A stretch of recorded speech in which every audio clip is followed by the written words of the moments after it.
અમદાવાદના કૃષ્ણનગરમાં મારામારી બાદ તોડફોડનો જે મામલો છે તેમાં પોલીસે બે અલગ અલગ ફરિયાદ નોંધી 3ની ધરપકડ કરી છે। મોબાઈલ ન આપતા આકાશ મકવાણા પર હુમલો કરવામાં આવ્યો હતો। મારામારીના કેસમાં બે સગીર સહિત 3 આરોપીઓની ધરપકડ કરી લેવામાં આવી છે। બદલો લેવા ભોગ બનનારના ભાઈએ ગિરિવન સોસાયટીમાં તોડફોડ કરી।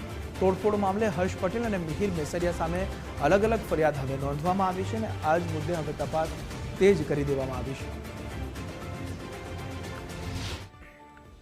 રાત્રિના ગિરિવન સોસાયટી જે છે સેજપુર બોગા મુકામે આવેલી છે, ત્યાં ગાડીઓના કાચ તોડફોડનો બનાવ બનેલો છે કે અમુક લોકો છે એ બાઇક ઉપર સવારી કરી અને દંડા સોટા વગેરે લઈ અને ન્યુસન્સ કરેલ અને ગાડીઓના કાચ તોડેલ। અંદાજે 10-12 જેટલી ગાડીઓના કાચ તોડી અને નુકસાન કરેલ છે।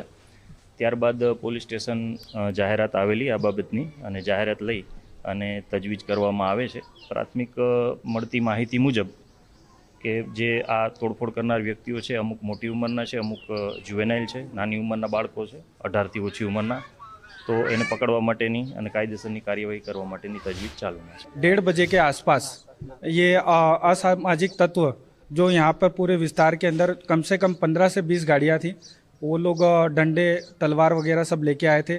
तो हम सोच रहे थे कि पीछे के जो एरिया में कुछ 2-3 दिन पहले कांड हुआ था, तो उसके लिए किसी को पकड़ने या कुछ ऐसा करने आए, उसके लिए हम सोए हुए थे। लेकिन उसके बाद में जब तोड़ा फोड़ी की आवाज़ आई, वो सब 2-3 मिनट के अंदर तो सब तोड़ा फोड़ी करके और यहाँ से चले गए थे। तो कुछ पता नहीं चला था कि कौन है कौन नहीं है ये सब।